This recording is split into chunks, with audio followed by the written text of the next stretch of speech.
বঙ্গোপসাগরে শনিবার রাতেই তৈরি হয়ে যাবে ঘূর্ণিঝড় রেমাল। এই মুহূর্তে তা গভীর নিম্নচাপ রূপে অবস্থান করছে। হাওয়া অফিস সূত্রে খবর, বঙ্গোপসাগরে তৈরি হওয়া নিম্নচাপটি গভীর নিম্নচাপে পরিণত হয়েছে। এই মুহূর্তে তার অবস্থান পূর্ব মধ্য বঙ্গোপসাগরে। গত 6 ঘন্টায় 15 কিলোমিটার বেগে উত্তর এবং উত্তর পূর্ব দিকে এগিয়ে আসছে নিম্নচাপ। সাগরদ্বীপ থেকে তা এখন 380 কিলোমিটার দূরে। ক্যানিং থেকে দূরত্ব 530 কিলোমিটার দক্ষিণ পূর্বে। গভীর নিম্নচাপ আরো উত্তর দিকেই সরবে। শনিবার সন্ধ্যায় সেখান থেকে তৈরি হবে ঘূর্ণিঝড়, যা সাগরে শক্তি বাড়িয়ে প্রবল ঘূর্ণিঝড়ে পরিণত হবে। আরো উত্তরে সরে এসে রবিবার রাতে এই ঘূর্ণিঝড় আছড়ে পড়তে পারে বাংলাদেশের খেপুপাড়া এবং পশ্চিমবঙ্গের সাগরদ্বীপের মধ্যবর্তী অংশে। স্থলভাগে প্রবেশের সময় ঘূর্ণিঝড়ের গতিবেগ থাকবে ঘন্টায় 110 থেকে 120 কিলোমিটার। হাওয়া বইতে পারে 135 কিলোমিটার বেগেও।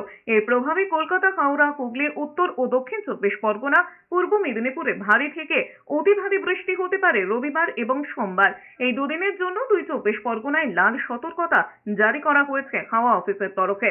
সঙ্গে ঘন্টায় 100 কিলোমিটার বেগে ঝোড়ো হাওয়াও বইতে পারে এই দুই জেলায়। এছাড়া দক্ষিণের বাকি জেলাগুলিতেও সোমবার পর্যন্ত ভারী বৃষ্টি চলবে।